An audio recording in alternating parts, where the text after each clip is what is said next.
성가대가 코로나로 인해서 함께 찬양하지 못해서 처음에는 조금 그랬는데 점점 찬양이 점점 아름다워지고 또 화음도 잘 맞아지는 것 같습니다. 참으로 감사합니다.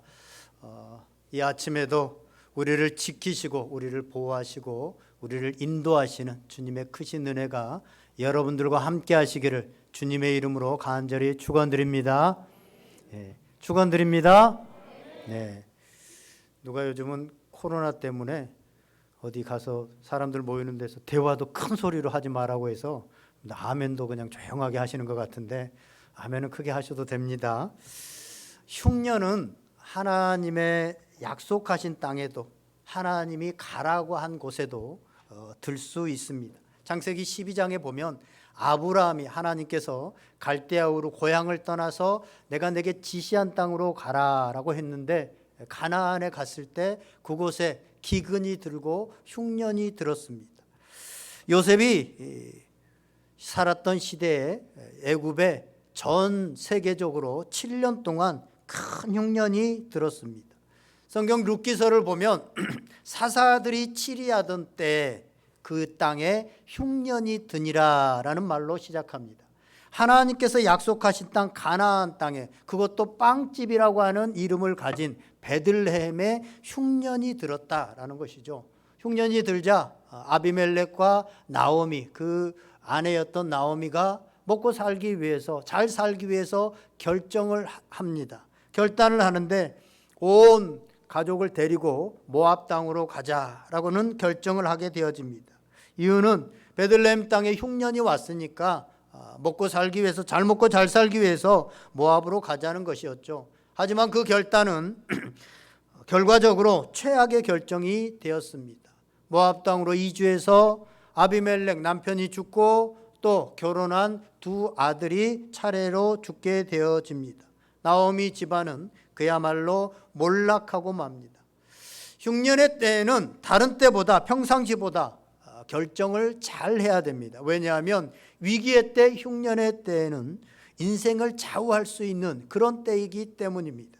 그래서 흉년의 때에는 더 신중하게 또 더 지혜롭게 처신을 해야 됩니다. 지금 우리가 살아가는 이 시대 우리에게도 흉년이 올 때가 있습니다. 어쩌면 코로나도 그 흉년의 일종이다라고 볼 수 있습니다. 하지만 흉년이 왔다고 우리는 두려워하거나 절망할 필요가 없습니다. 왜냐하면 성경을 보면 흉년이 오히려 축복의 계기가 되는 사람들이 있더라는 것입니다. 그렇다면 어떤 사람들이 흉년이 축복이 될까요? 오늘 본문을 보면 이스라엘의 인근에 가뭄으로 인하여서 이제 기근이 오게 되어지고 흉년이 오게 되어집니다. 가뭄이 온 이유는 하나님의 백성들인 이스라엘이 하나님을 섬기지 않고 아방을 따라서 풍요의 신 바알 신을 잘 먹고 잘 살게 해주겠다고 하는 이 바알 신을 섬겼기 때문입니다.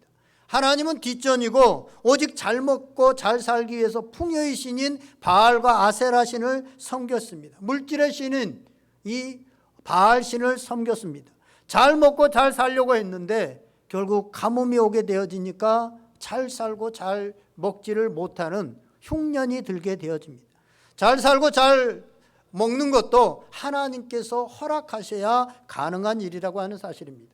그때 그 흉년의 때 하나님께서 선지자 엘리야를 그리 시냇가에 숨어 있게 합니다. 숨어 있는 동안에 까마귀를 통해서 아침 저녁으로 떡과 고기를 갖다가 먹고 살 수 있도록 만들어 줍니다. 여러분 까마귀는요 먹성이 굉장히 심한 그런 날짐승입니다. 이 흉년의 때에 먹을 것이 없는 짐승들에게도 먹을 것이 없는 것은 동일합니다. 그때 까마귀가 자기 먹기에도 부족한데 그가 엘리야를 아침 저녁으로 먹였다고 하는 것은 이건 기적이 아니고서는 일어날 수 없고 하나님께서 까마귀를 통해서도 하나님의 백성, 하나님의 선지자를 먹이신다라고 하는 것을 단적으로 보여주는 것입니다. 그런데 그 그릿 시냇가에 있는데 비가 계속해서 내리지 않자 그릿 시냇가에 물이 마르게 되어집니다. 그때 하나님께서 이 엘리야에게 너는 여기 머물지 말고 이제 시돈에 가면 사르밧이라는 곳에 가면 거기에 한 과부가 있는데 그 과부에게 가라라고 말씀합니다. 하나님께서 충분히 그리 시냇가에 물이 마르지 않도록 할 수도 있습니다. 까마귀를 통해서 아침 저녁으로 먹이셨던 하나님께서 그리 시냇가 엘리야가 있는 그곳에 그 시냇물이 마르지 않게 할 수도 있었습니다. 그럼에도 불구하고 하나님께서 사르밧의 집으로, 그 과부의 집으로 가라고 한 것은 하나님의 뜻이 있었기 때문입니다. 그런데 인간적으로 생각해 보면 이 시돈에 있는 사르밧, 그곳에 엘리야가 숨어서 거기에 있기에는 위험한 곳이고 인간적으로 보기에는 하나님의 선지자가 숨을 곳이 아닙니다. 왜냐하면 시돈은 아합 왕의 아내였던 이세벨의 아버지가 통치하고 있었던 그런 지역입니다. 그리고 우상, 바알이 가장 거기서 일어나고 가장 극심하게 섬겼던 그런 땅으로 지금 가라고 말씀하고 있는 것입니다. 그런데 하나님께서 이 엘리야에게 그곳으로 지금 가라고 말씀하고 있는 것입니다. 그렇게 하신 것은 다 이유가 있기 때문입니다. 아무튼 엘리야가 이제 그 땅에 하나님의 말씀에 순종해서 시돈의 사르밧 땅으로 가게 되어집니다. 가자 어떤 한 사람이 한 여자가 나무를 줍고 있었습니다. 사르밧에 사는 이 가난한 과부는 흉년으로 이제 먹을 식량이 다 떨어졌습니다. 그래서 자신의 방법으로는 어떻게 살 수 없고 자신의 능력으로는 어떻게 더 이상 살아갈 수 없자 이제 마지막 남은 그 식량으로 자기 자식과 함께 먹고 죽어야 되겠다라는 생각을 하면서 마지막 나무를 줍고 있었습니다. 하나님께서 엘리야를 통해서 이 불쌍한 과부에게 놀라운 은혜를 베풀어 주셨습니다. 결국 사르밧 과부는 흉년이 끝나는 날까지 통에 가루가 떨어지지 않고 또 병에 기름이 마르지 않는 이적을 체험하게 되고 하나님의 은혜를 체험하게 되어졌습니다. 어떻게 해서 이 사르밧 과부가 이러한 이적과 기적을 체험하게 되어질 수 있었을까? 오늘 말씀을 통해서 우리가 몇 가지를 살펴보고자 합니다. 첫째는요, 사르밧 과부는 사명이 있었습니다. 사명이 있는 자는 죽지 않는다라고 하는 말씀이 있습니다. 이 말씀은 지금도 유효합니다. 지금도 진행형입니다. ing입니다. 지금도 사명이 있는 자는 죽지 않습니다. 모세가 120살이 됐는데 눈이 흐리지 않고 기력이 쇠하지 않았더라. 성경은 그렇게 말하고 있습니다. 눈이 흐리지 않고 기력이 쇠하지 않았는데 모세가 120살에 죽었습니다. 왜 죽었습니까? 사명을 다했기 때문에 그렇습니다. 가나안 땅 앞에까지 인도하는 그 사명을 다했기 때문에 하나님께서 그를 데려가신 것이죠. 사명이 다했기 때문에 죽었습니다. 반대로 그러면 사명이 있는 자는 죽지 않습니다. 바울을 보세요. 바울이 기독교 예수 그리스도를 만나고 나서 복음을 증거하고 예수 그리스도를 증거하니까 유대인들 중에 바울을 죽이겠다. 나는 바울을 죽이지 않으면 밥을 먹지도 않고 잠을 자지도 않겠다라고 동맹한 사람이 40명이나 됐습니다. 그래서 바울을 죽이려고 쫓아다녔습니다. 그런데 그때마다 하나님께서 돕는 손길을 붙여주시고 몰래 널 죽이려고 하니까 빨리 이 통에서 빠져나가라 말해주는 사람이 있어서 바울이 살아납니다. 그뿐입니까? 바울은 40의 감한 매 39대 사람이 능히 죽을 수 있는 매를 35번이나 맞았습니다. 그리고 사람들에게 돌에 맞았습니다. 또 배가 뒤집혀 가지고 죽을 위기를 여러 번 맞았습니다. 추위도 있었습니다. 심지어는 독사에 물렸습니다. 그런데 안 죽습니다. 왜 안 죽습니까? 독사에 물렸는데도 안 죽습니다. 왜 안 죽어요?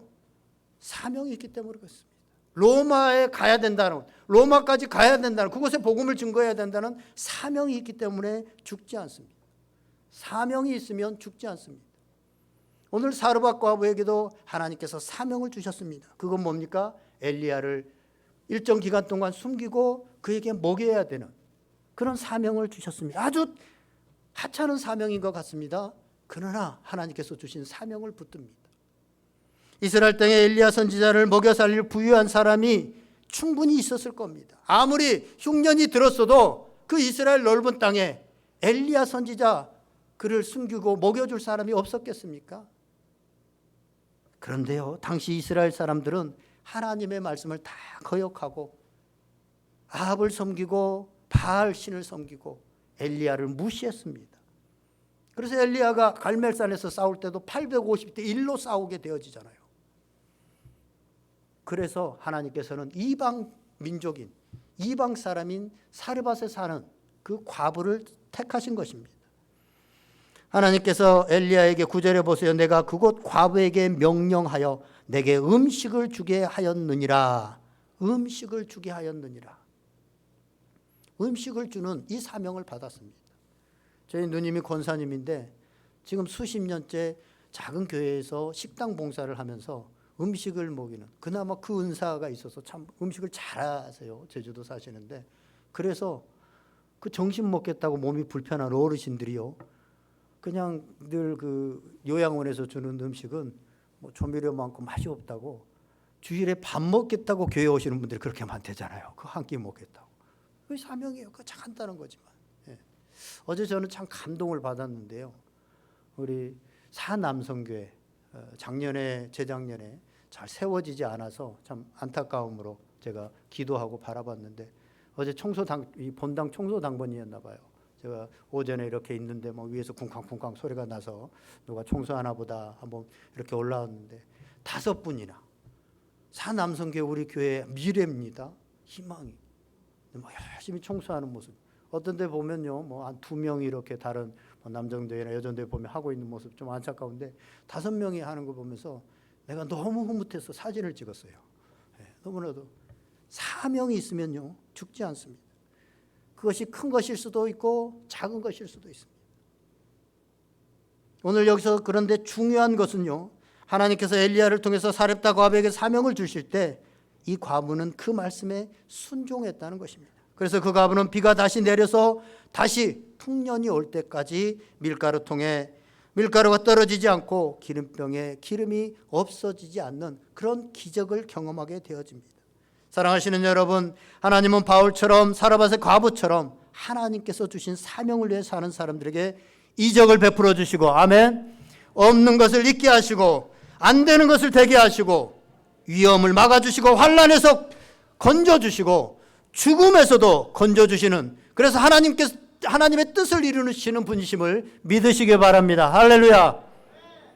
성도들에게는요 사명이 있습니다. 누구에게나 다 사명이 있습니다. 하나님께서 우리를 부르실 때는 2가지 목적 때문에 부르십니다. 우리를 하나님께서 부르실 땐 2가지 목적 때문에 부르십니다. 하나는 뭐예요? 예수 그리스도로 인해서 구원받고 천국의 백성 되기 위해서, 하나님 백성 되게 하기 위해서 하나님께서 사랑하셔서 우리를 부르십니다. 또 하나는 뭐예요? 우리에게 맡겨주실 일이 있기 때문에 그렇습니다. 우리가 누군가를 부를 때는 2가지입니다. 뭔가를 주기 위해서, 구원을 주기 위해서, 뭔가를 주기 위해서 부르든지 아니면 뭔가 시킬 일이 있기 때문에 부르는 겁니다. 그렇죠? 하나님께서 우리를 부르신 이유도 마찬가지입니다. 오늘 우리로 예배자로 이렇게 부르신 이유도 마찬가지입니다. 하나님께서 우리에게 이 놀라운 구원을 주시기 위해서 부르셨습니다. 그리고 더불어서 우리에게 사명을 주시기 위해서 부르셨습니다. 이 부르심, 콜링이라고 그러죠. 콜링에는요 소명의 의미가 들어 있습니다. 그래서 이 소명을 다한 사람은요 하나님께서 데리고 올라가십니다. 이 땅이 아무리 좋아도, 아무리 이 땅에 돈도 많고 이 땅에 즐길 것도 많고 그래도 천국보다는 훨씬 못한 곳이거든요. 그래서 당신의 가장 사랑하는 사람이 이 땅에서 사명을 다 감당하고 나면 하나님께서 천국에 들려오려고 제일 좋은 곳으로 인도하십니다. 그러면 이 땅에 계속 머무는 사람은 어떤 사람이에요? 사명이 있는 사람이에요. 한번 잘 이걸 생각해 보면요, 내가 아무 사명도 없는데 이 땅에 계속 살아있다. 그럼 어떻게 되는 거예요? 아무 사명도 없는데 택하지 않는 백성일 수도 있어요. 하나님께서 그 좋은 곳으로 안 불러 올라가시잖아요. 아무런 사명도 없는데 계속 놀고 있는데, 그렇죠? 하나님께서 우리를 사명자로 부르십니다. 그리고 그 사명을 다 감당했을 때 하나님께서는 불러 올리십니다. 반대로 말하면 사명이 있는 자는 죽지 않습니다. 병이 들어도, 어려운 일을 당해도, 나이가 들어도 사명자는 죽지 않습니다. 사명을 다할 때 하나님께서 들려 올려 주신다고 하는 사실입니다.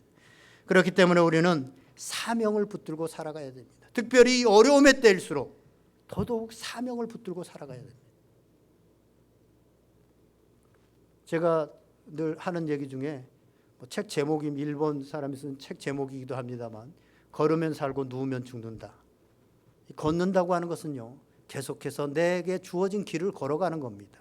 그러면 삽니다. 그러나 놓아버리고 누워버리면 죽게 되어집니다. 신체적으로도 마찬가지입니다. 아무리 여러분들 힘들고, 지금 우리 교회들이 이제 나이가 들어가니까 여러 가지 아픈 부분들이 많이 일어납니다. 그런데 계속해서 여러분들 힘이 이만큼 없어도 걸으시기 바랍니다. 그러면 또 힘이 생깁니다. 살아갈 힘이 생깁니다. 그런데 누워버리는 순간 이제 더 이상 일어날 수 있는 힘이 없어지는 것입니다. 사랑하는 여러분, 사명을 붙들고 살아가기를 주님의 이름으로 간절히 축원드립니다. 그러면 흉년의 때에도 죽지 않습니다. 하나님께서 축복해 주실 것입니다. 두 번째, 사르밧 과부는요, 자신의 전부를 드렸습니다. 당시 남편이 없었던 사르밧 과부는 흉년의 때 극심한 가난에 처해졌습니다. 그래서 이제 더 이상 먹을 것이 없자 더 구할 수도 없습니다. 남은 밀가루로 자신과 자신의 아들, 그 아들과 죽으려고 했습니다. 그런데 엘리야가, 하나님의 선지자가 나타나더니 자신에게 그 남은 것으로 떡을 만들어서 자신에게 먼저 달라고 그럽니다. 먼저 달라고 그럽니다. 이 떡 한 조각, 마지막 남은 이 떡 한 조각은요, 이 과부에게 어떻게 보면 전 재산이라고 볼 수 있습니다. 그가 가진 모든 것입니다. 그런데 그걸 요구한 겁니다. 여러분, 너무 무리한 요구 아닐까요? 너무 국률이 없는 그런 행동이 아닐까요? 여러분이 엘리야라면 어떻게 하셨겠습니까? 저는 그렇게 국률이 많지 않아도 그 상황을 보면, 지금 말까지 했잖아요. 내가 이거 먹고 우리 아들과 함께 죽으려고 합니다. 그거 들었으면 하나님의 선지자면, 예, 그래요, 안타깝네요, 제가 기도해 드릴게요, 그거 드시고 또 누가 도와줄 겁니다, 빈말이라도 이렇게 했을 거 아니에요. 근데 그거 나한테 도. 어떻게 이런 말을 할 수 있냐고요. 그거 나한테 달라고. 어떻게 이런 말을 할 수 있었습니까? 14절 우리 다 같이 한번 읽어보겠습니다. 14절 시작.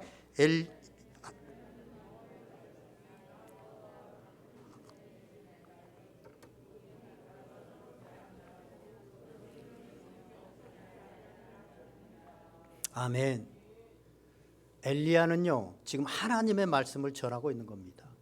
자신이 그 떡 한 조각 더 먹겠다고 한 게 아니라, 지금 아무것도 없는 그 마지막 떡을 자기가 빼앗아서 먹겠다고 하는 이런 탐심이 아니라 하나님의 말씀을 전하고 있는 겁니다.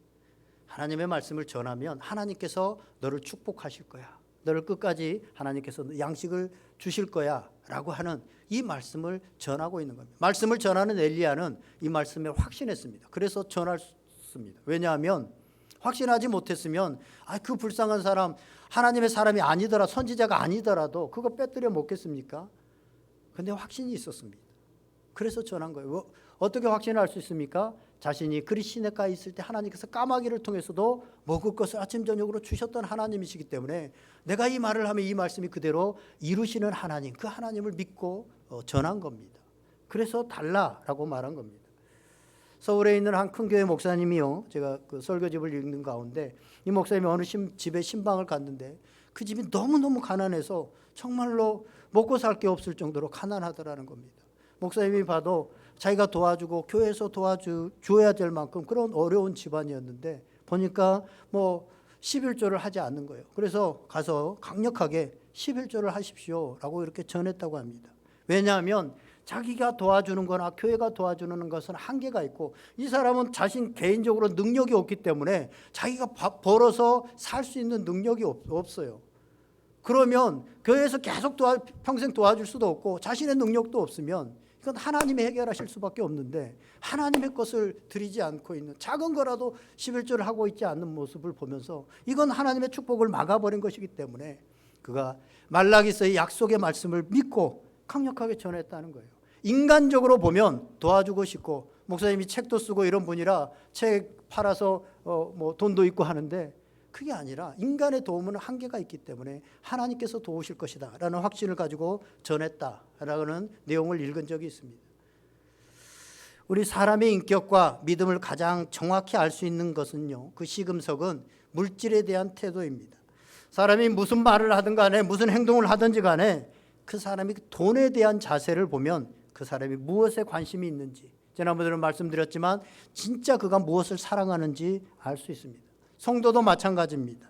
그 사람이 돈을 쓰는 곳이 어디냐, 가장 많은 돈을 어디에 쓰느냐라는 것을 보면 그 사람이 무엇에 관심이 있는지, 무엇을 사랑하는지 우리는 알 수 있습니다. 음악을 사랑하는 사람들은요, 음악회에 비싼 돈을 주고 갑니다. 그렇죠? 음악을 전혀 사랑하지 않는 사람은 이해하지를 못해요. 그런데 비싼 돈을 주고 음악회를 가고 고급 악기를 사서 연주를 합니다. 음악을 사랑하는 사람들이죠. 이 돌을 수석이라든가 또 그림 이런 걸 사랑하는 사람은요, 저는 그런 걸 볼 줄도 모르고 잘 관심도 없습니다만, 그런 사람들은 수백만 원, 수천만 원을 주고 그 돌 한 덩어리, 그림 하나 이걸 사기 위해서 수백만 원, 수천만 원을 거기다 투자를 합니다. 지금 이 명예라는 게 사실은 이름이 뭐가 있는 게 아니잖아요. 이름뿐인 거예요.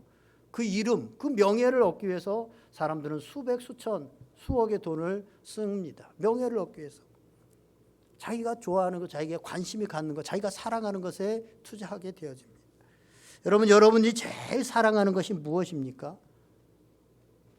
그것을 정확히 알려면 여러분의 가계부를 딱 펼쳐가지고 내가 돈을 어디다 가장 많이 쓰고 있는가를 보면 내가 이것에 가장 관심이 있고 이것을 내가 가장 사랑하는구나 라는 것을 알 수 있습니다. 흉년의 때에는 우리가 더 지혜롭게 살아야 됩니다. 무엇보다 돈 문제, 물질 문제에 대해서 더 지혜로워야 됩니다. 그래야만 가치 있는 인생을 살 수 있고 흉년을 이길 수 있는 삶을 살 수 있다고 하는 사실입니다.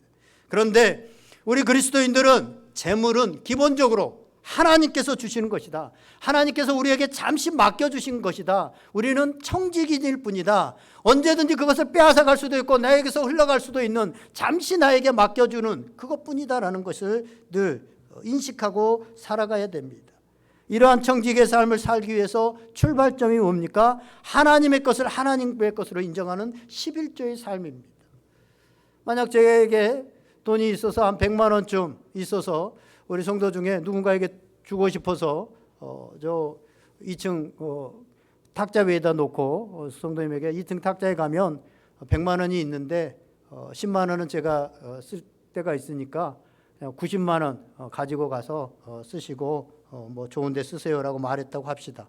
그러면 그분이 미안해하지만 또 필요하니까 90만 원을 가지고 가면서 이게 웬 떡이냐라고 생각을 할 겁니다. 그런데 만약 100만 원을 그 사람이 다 가지고 간다면, 내가 10만 원을 두고 가지고 나머지는 가지고 가세요라고 했는데 100만 원을 다 가지고 간다면 그 사람은 그 돈이 내가 준 돈이다라는 것을 인정하지 않는 모렴치 않을 것입니다. 더 나아가서 내가 이만큼만 줬는데 더 가져간 것은 도둑이다라고 볼 수 있습니다. 하나님께서는 이러한 의미로 우리에게 11조를 명령하셨습니다. 엄밀하게 말해서 11조는요, 헌금이 아닙니다. 11조는 자신이 도둑이 아님을 확인하는 것일 수 있습니다. 그렇기 때문에 11조는 큰 믿음이 많이 자라야 할 수 있는 것이 아니라 믿음의 초보가 하는 것이 11조입니다. 믿음의 가장 기본이 11조. 왜냐하면 믿음의 출발이에요. 왜냐하면 내 주인이 물질이 아니라 하나님입니다. 이렇게 돼야 믿음이 출발하거든요. 그것이 고백되지 않고는 사실은 주는 그리스도시요 살아계신 하나님의 아들입니다 라고 하는 것이 고백되어지지 않고는 믿음이 출발이 되어지지 않는 거예요. 아무리 예배를 드리고 아무리 종교생활을 하고 교회에 왔어도 주가 나의 주인입니다 라고 하는 고백이 되어지지 않으면 신앙이 출발이 되어지지 않는 겁니다.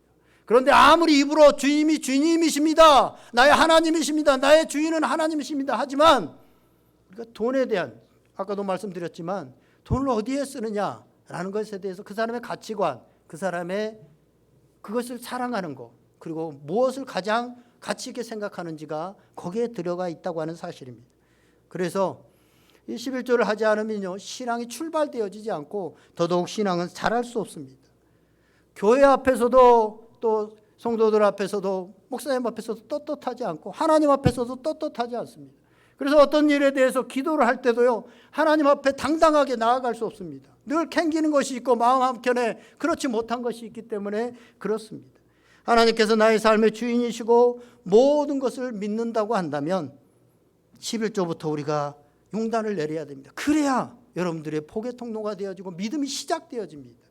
그렇지 않으면 계속 시작이 되어지지 않는 거예요. 계속 내가 내 주인인 거예요. 입술로는 고백하더라도 실제로 내 삶에 가장 내가 귀하게 생각하는 걸 드릴 수 없는 거잖아요.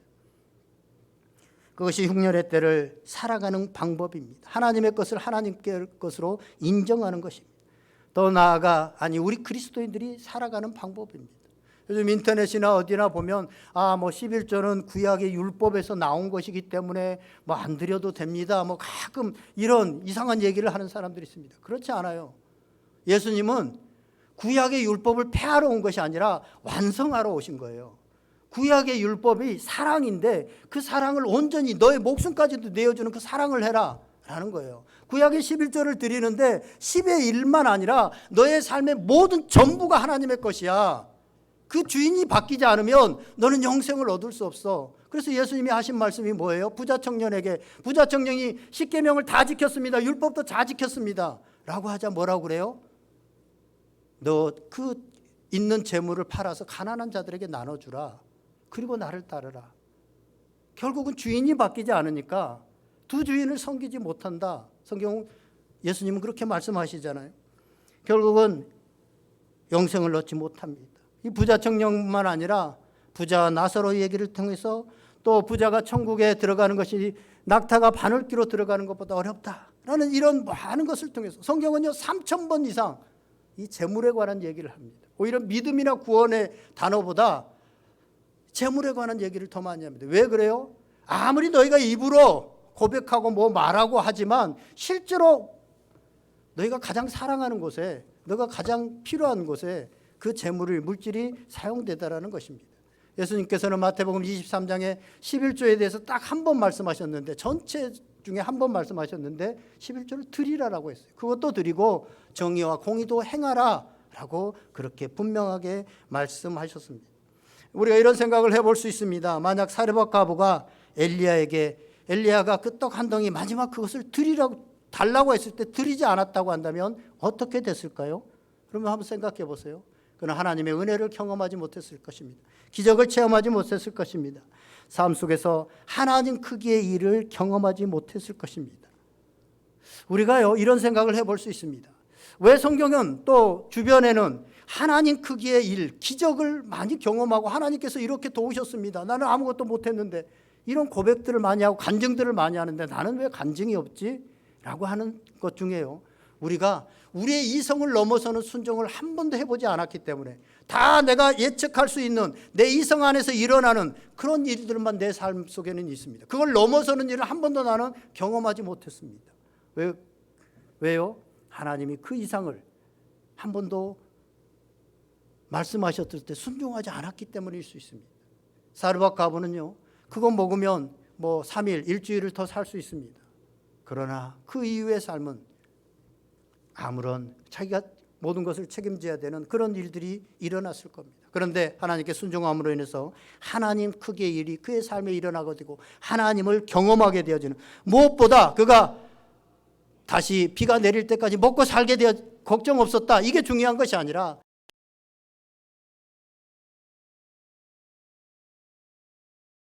하나님께서는 이처럼 순종하는 자를 통해서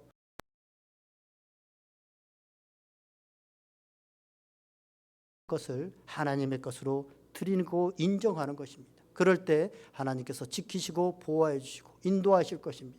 그 하나님을 경험하며 살아가시기를 주님의 이름으로 간절히 축원드립니다. 마지막 세 번째로는요, 사르밧 과부는 믿음으로 행했습니다. 아까 우리가 읽었지만 사르밧 과부가 엘리야가 자신에게 떡을 먼저 달라고 하면서 14절에 이렇게 말씀합니다. 이스라엘의 하나님 여호와의 말씀이 나 여호와가 비를 지면에 내리는 날까지 그 통에 가루가 떨어지지 아니하고 그 병에 기름이 없어지지 아니하리라 하셨느니라. 너 나에게 주면 하나님께서 가루에 떡이 떨어지지 않고 병에 기름이 없어지지 않을 거야 라고 말씀을 전했어요. 하나님의 말씀을 전했어요. 그랬더니 이 과부가요 그것을 믿었습니다. 믿었기 때문에 행동을 했습니다. 그대로 드리는 것을 보게 15절에 보니까 과부가 가서 엘리야의 말대로 행했다라고 말하고 있습니다. 여인이 믿지 않았다면 사르밧 과부가 엘리야의 말대로 하지 않았을 것이며 그러면 이런 역사도 일어나지 않았을 것입니다. 말씀을 믿었기 때문에 이러한 역사가 일어난 것입니다. 여러분, 성도의 가장 큰 자산은 뭡니까? 성도의 가장 큰 자산. 성도의 가장 큰 자산은요, 믿음입니다. 성도를 신자라고 하잖아요. 신자. 신자가 뭐예요? 믿는 사람. 믿는 사람이 성도요, 믿는 사람이 신자입니다. 안 믿으면 성도도 아니고 신자도 아닙니다. 그렇죠? 믿는 사람이 성도입니다. 믿음은 하나님이 말씀할 때 그 말씀에 구체적으로 우리가 반응하는 겁니다. 그냥 입술로만 믿습니다 라고 하는 게 믿음이 아니라 하나님이 말씀하실 때 그 말씀에 반응하는 것이 믿음입니다. 오늘 이 사렙다 과부에게 하나님의 말씀을 엘리야가 전했을 때 그 말씀에 반응하게 되어지잖아요. 그것이 바로 믿음이라고 하는 사실입니다. 예수님의 어머니 마리아가요, 처녀로 임신을 하게 되어지죠. 천사가 나타나서 하나님의 말씀을 전합니다. 너 임신하게 될 거야. 이것은 이성적으로 축복이 아니죠. 큰일 났어요. 처녀가 임신하면 돌에 맞아 죽어요. 그렇죠? 도저히 받아들일 수 없는 거예요. 그런데 마리아가 어떻게 반응합니까? 어떻게 반응합니까? 주의 여종이오니 말씀대로 이루어지니이다. 주의 여종이니 말씀대로 이루어지냐. 반응을 할 때 하나님께서 그것을 통해서 역사하시고 그것을 통해서 이 땅의 메시아 예수 그리스도를 탄생하게 하는 하나님의 역사를 이루시는 것을 보게 되어집니다. 여러분, 마태복음 6장 31절에서 33절에 보면 뭐라고 말씀하십니까? 너희가 무엇을 먹을까 무엇을 마실까 염려하지 마라. 이건 다 이방인들이 구하는 것이다. 이방인들이 구하는 것이다. 걱정하지 마라. 믿는 사람들은 그것을 구하는 것이 아니다. 하늘 아버지께서 너희에게 모든 것이 있어야 될 것을 다 아신다. 거기서 예수님께서 하나님께서 다 아신다 이렇게 하지 않고 하늘 아버지께서 다 아신다. 네. 우리 어린아이들이요, 자기가 무엇을 먹을까 무엇을 마실까 걱정하지 않잖아요. 아버지가 다 알아서 해주잖아요. 네. 자기 할 것만 하면 되잖아요. 뭐 공부하는 학생이면 학생 공부만 하고 있으면 먹을 거 마실 것은 다 부모님이 책임져 주잖아요. 그러면서 예수님이 뭐라고 말씀하세요? 33절에 그러므로 너희는 먼저 그의 나라와 그의 의를 구하라. 그리하면 이 모든 것을 너희에게 더하시리라. 아멘. 근데 안 믿어요. 많은 성도들이 안 믿습니다. 그러므로 너희는 먼저 그의 나라와 그의 의를 구하라. 그리하면 이 모든 것을 내게 더하시리라. 내가 먼저 나한테 그거 주라. 그러면 하나님께서 너 책임져 줄 거야. 사리밧 과부에게 그렇게 말씀하셨어요. 그래서 사리밧 과부는 그것을 믿고 드렸어요. 우리는요, 믿지를 못합니다. 이 흉년의 때 내가 빨리 먹을 거 마실 것을 구하지 않으면 나와 내 가족, 내 아들 다 굶어 죽어. 먼저 먹을 것과 먼저 살 방법을 궁리합니다. 먼저 그의 나라와 그의 의를 구하지 않습니다. 이제 좀 살만하고 좀 괜찮아졌다라고 하면 하나님 나라도 한번 구해볼까 이렇게 생각할지 모릅니다. 그런데 성경은 우선순위를 먼저 그의 나라와 그의 의를 구하라. 그리하면 이 모든 것을 너에게 더하시리라 라고 말씀합니다. 저는 50년 가까이 신앙생활을 하면서 지금까지 제가 하나님 앞에 11조를 드렸는데 굶어 죽게 되었습니다. 쫄딱 망하게 되었습니다. 뭐 이렇게 큰 부자는 안 됐을지라도 이렇게 말하는 사람은 한 번도 들어본 적이 없습니다. 그리고 세계 인류 역사가 그것을 증명합니다. 기독교 국가가 90% 이 땅에 다 경제적인 부국으로 잘 사는 나라는 다 기독교 국가입니다. 일주일에 하루를 7일 동안 일하는 많은 공산국가나 다른 국가들이 있는데 하나님의 말씀을 따라 일주일에 6일만 일하고 하루를 쉬었고 또 하나님께 11조를 드렸고 그런데 오히려 잘 살게 되어진다고 하는 사실입니다. 뭐예요? 먼저 그의 나라와 그의 의를 구하면 결국은 하나님께서 책임져 주시겠다라고 하는 것이 역사를 통해서 증명되고 있다고 하는 사실입니다. 오늘 사르밧 과부가 현실을 생각하면서 먼저 하루라도 더 먹고 살기 위해서 살 것을 구하고 엘리야에게 드리지 않았다면 그는요, 그 이후에 자신의 삶과 또 자신이 직접 그 아들을 책임지는 수고와 고달픈 인생을 살아야 했을 것입니다. 그리고 자기의 힘의 한계가 끝나고 나면 아마 극단적인 방법을 쓰든지 아니면 그대로 비참한 인생으로 끝났을 것입니다. 오늘 한국 사회가 굉장히 많은 사람들이 가족이 함께 죽는 이런 일들이 일어납니다. 참 안타깝습니다. 한 달에 몇 건씩 일어납니다. 여러분들 잘 보면요. 그 가장이 자기가 인생을 책임져야 되고 자기가 가족을 먹여야 되는데 어느 순간 힘의 한계가 온 거예요. 더 이상 할 수 있는 부채가 늘어나고 더 이상 힘의 한계가 닥치면 그냥 포기해버립니다. 자기만 포기하면 좋은데 우리 자식들, 우리 누구들 다 같이 힘들 거야, 이 땅에 살아가는. 그래서 그 가족까지 다 몰살시키고 맙니다. 왜 그래요? 자기가 책임지려고 하니까. 아마 이 사렙다 과부가 이 흉년의 때 하나님께 드리지 못하고 하나님께 맡기지 못하고 자기가 책임지려고 했다고 한다면 자기의 힘이 한계가 끝나는 그때 아마 똑같은 결정을 했을 겁니다. 자기 아들과 함께 그냥 이제 죽어야 되겠다. 그런데 하나님께 맡겼을 때, 하나님의 방법을 따랐을 때 그런 그 흉년의 때를 이기고 극복하고 승리하고 오히려 축복의 주인공이 된 것을 우리는 오늘 말씀을 통해서 말씀합니다. 사랑하시는 여러분, 오늘 말씀을 우리가 기억하고 이 흉년의 때 어떻게 살아가야 되는 것이, 우리 이 흉년의 때 정말 믿음의 사람으로 어떻게 살아가야 되는지, 어떻게 살아가는 사람이 그리스도인지 다시 한번 잘 생각을 해보시기 바랍니다.